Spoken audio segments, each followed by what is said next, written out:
আনুমানিক রাত 10টার দিকে সিলেটে যে পৌঁছালাম। রাত্রে শাহজালাল রহমতুল্লাহ আলাইহির মাজারের সামনে একটি আবাসিক হোটেলে রাত্রি যাপন করলাম। সকালবেলা ছেলে বলল যে মাজারটি চলো ঘুরে আসি। তাই ছেলেকে সাথে নিয়ে এবং ছোট ভাই শিমুলকে নিয়ে আমাদের বাদবাকি সহকর্মীরা এবং আমাদের সহপাঠীরা বিভিন্ন স্থানে ঘুরতে গেল। আমরা মাজারের দিকে 3 জন প্রবেশ করলাম। ছোট ভাই শিমুলের সাথে আমার আলিফ মাজারের প্রবেশ করতেছে। মাজারের গেটের সামনের যে ফটক, এই ফটক দিয়ে আমি এখন প্রবেশ করব। প্রবেশ করার আগে যারা মাজারে ছিল তারা বাহির হচ্ছে এবং অনেকেই মাজারের ভিতরে প্রবেশ করছে, সেটাই একটু ভিডিও ধারণ করার জন্য চেষ্টা করছি। ইতিমধ্যে আমি ভিতরে প্রবেশ করলাম, করেই ডান হাতে পেলাম সেই জালালি কবুতর। হ্যাঁ, এত খাবার খাচ্ছে এই কবুতর, কিন্তু লোকমুখে শুনেছি যে এই কবুতরের নাকি কোনো পায়খানা বা মলমূত্র এই কেউ দেখতে পারেনি। আমি সেইটা দেখার অনেক চেষ্টা করলাম, কিন্তু আমার চোখে এই কবুতরের মলমূত্র আসলো না। আমি অনেক দেখার চেষ্টা করার পরও ব্যর্থ হলাম। দেখেন কত কবুতর সব এই বিল্ডিংয়ের ছাদের উপরে বসে আছে এবং এখানে ওদের থাকার জন্য অনেক ঘর আছে।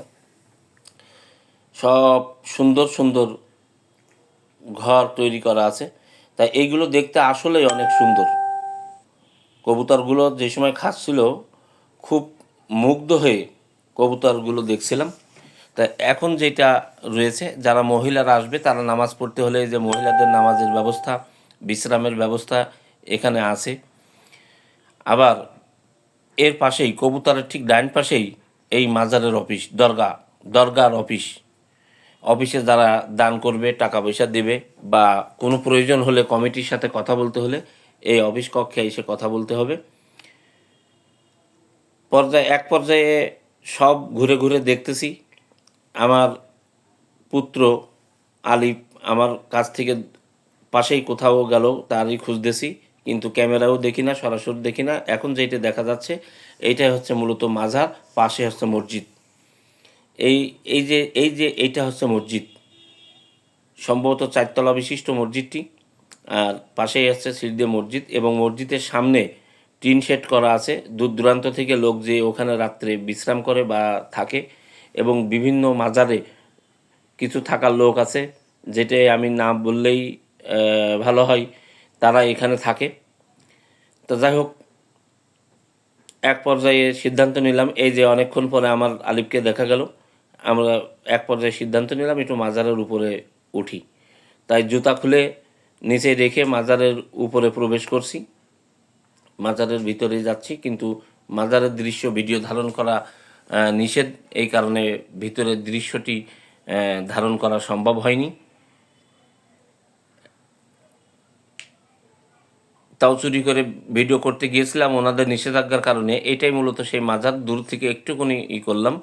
এখন নেমে আসলাম, মাজার থেকে এসে দেখি আশ্চর্যজনক হলো এই যে ফাঁকা জায়গাটা দেখছেন, এখানে আমি জুতা রেখে গিয়েছিলাম। এই জুতা রেখে আসার পরে দেখি আমার জুতা নাই, আমার ছেলের জুতাও নাই। এই পাশে যেটা দেখাচ্ছি জুতা রাখার জায়গা, এইটা আসলে আমি যা বুঝলাম এক প্রকার সিন্ডিকেট। এখানে জুতা রাখলে জুতা হারাবে না, বাইরেও ওখানে জুতা খুলে গেলে জুতা হারাবেও। ওখানে কিন্তু একজন লোক দিব্যি বসে আছে।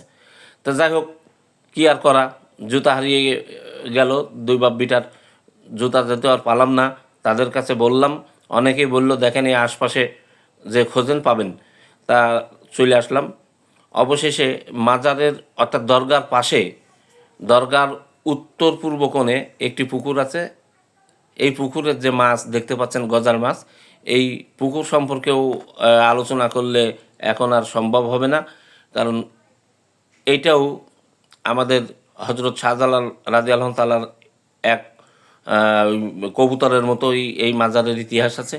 তা যাই হোক, এখন আর মাজারের ইতিহাস বলা সম্ভব না। মাছটি দেখেন, গজার মাছ, সেটা দেখানোর চেষ্টা করছি। সর্বশেষ মাজারের পিছনে আপনাদের যেটা দেখাচ্ছি, প্রয়াত চিত্রনায়ক সালমান শাহর কবর। এই সালমান শাহর কবর এইটা ভিডিও ধারণ করলাম। সবাই ভালো থাকবেন, সুস্থ থাকবেন।